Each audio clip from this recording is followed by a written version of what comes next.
জিন্দাবাদ, বারণ বিশ্বাস জিন্দাবাদ, মমতা ব্যানার্জি জিন্দাবাদ, অভিষেক ব্যানার্জি জিন্দাবাদ। বাম কংগ্রেস থেকেও আছে নাম রেজাউল শেখ। এরকম আজকে নয়, প্রতিদিন কংগ্রেস সিপিএম থেকে ধস নামছে এবং টিএমসিতে জয়েন করছে। আমাদের খলিলুর রহমান 1 নম্বর পজিশনে থাকবেন এবং প্রচুর ভোটে লিড দেবেন, এটা আমার আশা এবং আশাবাদী। প্রত্যেকে আশাবাদী বলেই আজকে খলিলুর রহমান দিকে টিএমসি দলের দিকে মমতা ব্যানার্জির উন্নয়নের যে কাজগুলো দেখে প্রত্যেকে আস্তে আস্তে টিএমসি দলে ঢুকছে। এটা প্রথম নয়, ডেলি এরকম হচ্ছে। আপনারা ডেলি আসছে, ডেলি আপনাদেরকে দেখা যাবে কত আজকে প্রায় 200 লোক নিয়ে জয়েনিং হলো, আগামীতে আরও হবে আশা করি।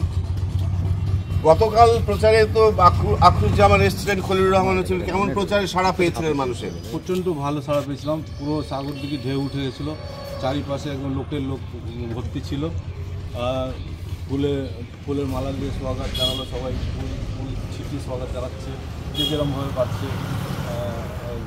গলা জড়িয়ে ধরছে খলিল সাহেবের বয়স্ক মায়েরা, এই ধরনের রেসপন্স পেলাম। লোকসভা ভোটে এই বিধানসভা থেকে আপনারা কতটা লিড দিতে পারবেন? বাম কংগ্রেস বলছে তারাই লিড দেবে। এটা ভুলে যেতে হবে, কারণ আমি নিজে পঞ্চায়েত ভোটে সেটা দেখিয়ে দিয়েছি। 11টার মধ্যে প্রায় 10টা অঞ্চলই আমাদের ছিল বা হয়েছে, কাবিলপুরটা হয়নি।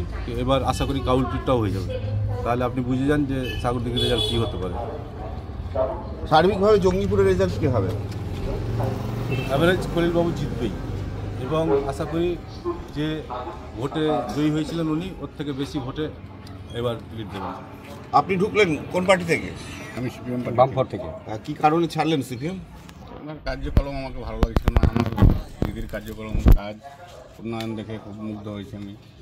আমাদের এমএলএ সাহেবের প্রকল্প খুব ভালো লেগেছে আমার, এই জন্য আমি ভোট থেকে গেলাম। কাবিলপুর থেকে কি তৃণমূল লিড পাবে এবার লোকসভা ভোটে?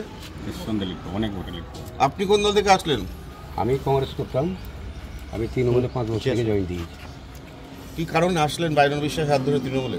বাইরন বিশ্বাসকে ভোট দিয়েছি, তৃণমূল করেছি। তৃণমূল করার পরে বাইরন বিশ্বাস যখন জোটে প্রার্থী হলো, বাইরন বিশ্বাসকে ভোট দিয়েছি।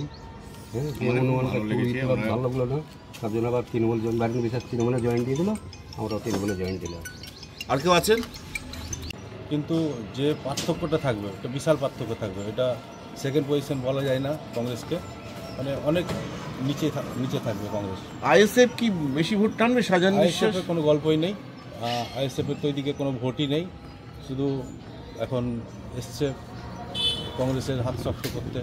ওটাই বিজেপি বলছে যে ভোট কাটাকাটিতে, যেহেতু একদিকে আইএসএফ দাঁড়িয়েছে, বাম কংগ্রেস জোটের প্রার্থী রয়েছে বা তৃণমূলের প্রার্থী রয়েছেন খলিলুর রহমান, সেই ভোট কাটাকাটির অঙ্কে বিজেপি যদি একটা ভোট ধরে রাখতে পারে, তাহলে বিজেপি সেকেন্ড পজিশনে 2019-এ ছিল, এবার তাহলে 1 নম্বরে আসবে, এটা বিজেপি দেবে। আপনার কি মনে হয়? না, ব্যাপারটা হলো যে মানুষ এখন বুঝতে শিখেছে, কেউ বোকা নেই।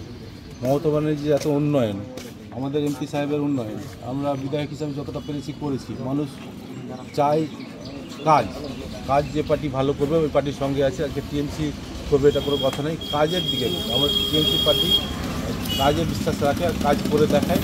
এটা আজকে পুরো পশ্চিমবাংলা বলছে, সেটা দেখতে পাচ্ছেন। আপনাদের প্রার্থীর হয়ে প্রচারে সাগরদিঘিতে কে আসবে? অভিষেক বাবুরা আসবেন? না, অভিষেকবাবু আসছেন না, আমাদের দেব আসছেন 2 তারিখে। কোথায় হবে ওটা? এটা সাগরদিঘি টাউনেই হবে, আমাদের জগদলপুর হেলিপ্যাডে নামছেন উনি, ওখান থেকে জগদল থেকেই পুরো সাগরদিঘি রোড শো হবে। রোড শো করবে। অনেক ধন্যবাদ।